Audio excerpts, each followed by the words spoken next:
Bismillahirrahmanirrahim. Alhamdulillahilladzi arsala rasulahu bil huda wa dinil haqq liyuzhirahu 'alad din kullih wa kafa billahi shahida. Wassalatu wassalamu ala rasulillahi sayyidil mursalin nabiyina Muhammadin wa ala alihi washabihi ajma'in. Allahumma alhamna rushdana wa isna min syarri anfusina wa haykum bitahiyatil islam. Assalamualaikum warahmatullahi wabarakatuh. Sahabat soleh dan soleha rahimakumullah. Dakwah adalah kegiatan mengajak dan menyeru orang untuk beriman dan taat kepada Allah SWT sesuai dengan akidah, syariah dan akhlak Islam. Kata dakwah merupakan bentuk masdar atau kata benda dari kata kerja da'a yad'u yang berarti panggilan, seruan atau ajakan. Nabi Muhammad SAW sebagai Rasul terakhir yang diutus oleh Allah SWT pastinya juga merupakan seorang da'i sebagaimana dijelaskan dalam ayat sebagai berikut. A'udzubillahi minasyaitonirrajim. Ya ayuhan nabi inna arsalnaka syahidan wa mubasysyiran wa nadhira wa da'iyan ilallahi biiznihi wa sirajan munira. Wahai Nabi, sesungguhnya kami mengutusmu untuk menjadi saksi, pembawa kabar gembira dan pemberi peringatan, dan untuk menjadi penyeru kepada agama Allah dengan izinnya dan sebagai cahaya yang menerangi. Surat Al-Ahzab ayat 45 dan 46. Sahabat soleh dan solehah rahimakumullah. Dalam dakwah ada faktor-faktor yang menjadi kunci suksesnya. Ada dua. Yang pertama disebut sebagai sebab-sebab langit atau al-asbab ar-rabbaniyah. Sebagaimana firman Allah Ta'ala, A'udzubillahi minasyaitonirrajim. Wa inna jundana lahumul ghalibun.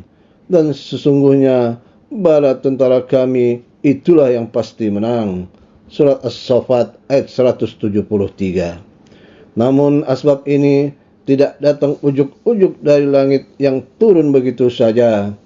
Agar asbab ini turun harus ada faktor yang disebut dengan al-asbab al-basyariyah, yaitu sebab-sebab yang harus dilakukan oleh manusia dan dihadirkan agar sebab langit itu turun. Dengan adanya kesesuaian kedua faktor sebab ini, maka kemenangan itu pun menjelang. Sobat soleh dan soleha rahimakumullah. Sebagai manusia, sejak awalnya Rasulullah SAW memiliki kepribadian yang menarik. Hal ini karena fungsi kenabian dan kerasulan yang diembannya menuntutnya untuk memiliki sifat-sifat yang mulia, agar apa yang disampaikannya dapat diterima dan diikuti oleh umat manusia. Bukan hanya diterima oleh umat yang sejaman dengannya, namun juga oleh umat-umat sesudahnya. Sebab ajaran Islam yang dibawanya melintasi ruang dan waktu, serta melewati batas-batas geografis dan pemerintahan. Selain Islam memang agama yang diperuntukkan untuk seluruh umat manusia. Firman Allah Ta'ala, A'udzubillahi minasyaitonirrajim.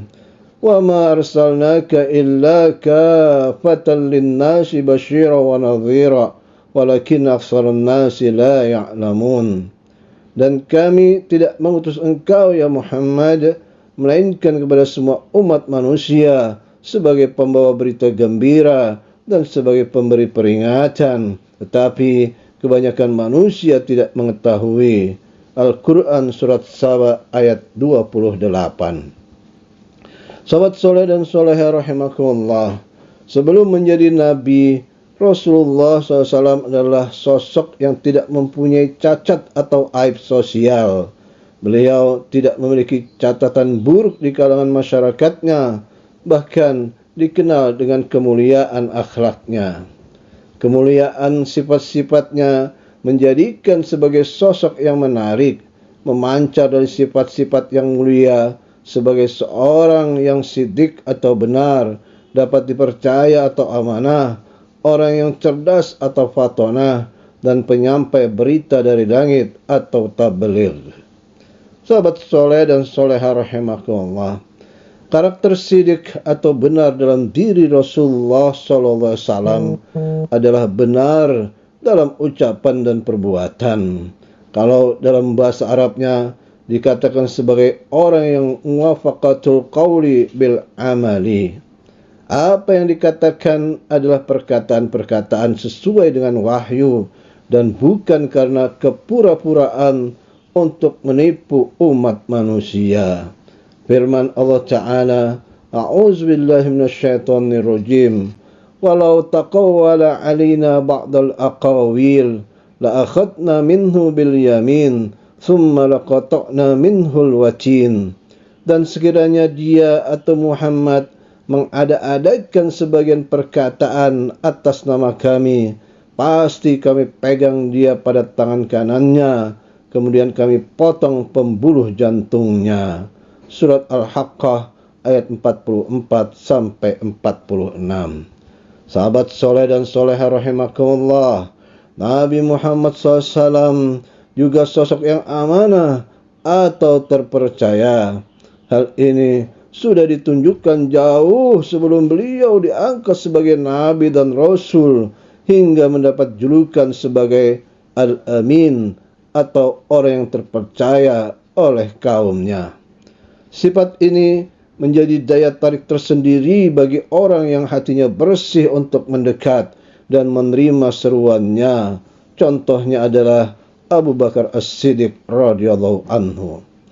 Mengingat masyarakat sudah mengenal sosok Nabi yang terpercaya, saat dakwah secara terang-terangan di Bukit Safa, beliau terlebih dahulu mempertanyakan kembali kepada hadirin mengenai kejujuran dirinya. Bagaimanakah pendapat kalian jika aku menyampaikan ini dan itu? Apakah kalian akan membenarkan aku? Tanya Nabi dengan penuh keyakinan. Ya, kami percaya. Kami tidak pernah mengetahui bahwa engkau ini pendusta. Setelah itu, Nabi menyampaikan risalah Islam yang dibawanya. Sahabat soleh dan soleha rahimakumullah, beliau sallallahu alaihi wasallam juga orang yang cerdas atau fatonah. Hal ini karena orang yang sidik dan amanah itu pastinya adalah orang yang cerdas secara rohani. Saking cerdasnya, tak akan menyampaikan sesuatu kecuali kebenaran. Apa yang disampaikannya dalam dakwahnya adalah muatan kebenaran. Sebagaimana firman Allah Ta'ala, A'udzubillahi minasyaitonirrajim. Ma dhalla sahibukum wa ma ghawa wa ma yantiqu 'anil hawa in huwa illa wahyun yuha. Kawanmu Muhammad itu tidak sesat dan tidak pula keliru, dan tidaklah yang diucapkannya itu atau Al-Quran menurut keinginannya, dan tidaklah yang diucapkannya itu atau Al-Quran menurut keinginannya. Tidak lain Al-Quran itu adalah wahyu yang diwahyukan kepadanya. Al-Quran surat An-Najm ayat 2-4. Sahabat soleh dan soleha rahimakumullah, sifat Nabi SAW yang lainnya adalah tabligh atau menyampaikan. Nabi SAW menyampaikan wahyu-wahyu Allah Subhanahu wa Ta'ala apa adanya tanpa menambah atau menguranginya sedikit pun. Firman Allah Ta'ala, A'udzubillahi minasyaitonirrajim. Wa idza tutla 'alaihim ayatuna bayyinatin qala alladhina la yarjuna liqa'ana ati biqur'anin ghairi hadza aw baddil. Qul ma yakunu li an ubaddilahu min tilqa'i nafsi in attabi'u illa ma yuha ilayya inni akhafu in asaitu rabbi azaba yawmin azim. Qul law sya'allahu ma talawtuhu 'alaikum wa la adrakum bih faqad labistu fikum umuran min qablihi afala ta'qilun. Dan apabila dibacakan kepada mereka ayat-ayat kami dengan jelas, orang-orang yang tidak mengharapkan pertemuan dengan kami berkata, datangkanlah kitab selain Al-Quran ini atau gantilah. Katakanlah ya Muhammad, tidaklah pantas bagiku menggantinya atas kemauanku sendiri. Aku hanya mengikuti apa yang diwahyukan kepadaku. Aku benar-benar takut akan azab hari yang besar atau hari kiamat jika mendurhakai Rabbku. Katakanlah ya Muhammad, jika Allah menghendaki, niscaya aku tidak membacakannya kepadamu dan Allah tidak pula memberitahukannya kepadamu. Aku telah tinggal bersamamu beberapa lama sebelumnya, yakni sebelum turun Al-Quran. Apakah kamu tidak mengerti? Quran Surat Yunus ayat 15 dan 16. Sobat soleh dan soleha rahimakumullah, siapapun yang telah dipilih langsung oleh Allah untuk menyampaikan firman-firman-Nya adalah orang yang berkepribadian menarik. Begitulah dengan para nabi dan rasul Allah, seperti halnya Nabi Muhammad sallallahu alaihi wasallam. Maka sudah selayaknya kita menjadikan Muhammad Rasulullah sallallahu alaihi wasallam sebagai uswatun hasanah kita, idola dan tokoh panutan kita semua. Sahabat soleh dan soleha rahimakumullah, sampai di sini dahulu, semoga bermanfaat. Wallahu a'lam bissawab.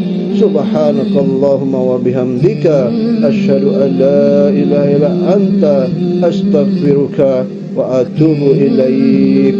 Assalamualaikum warahmatullahi wabarakatuh.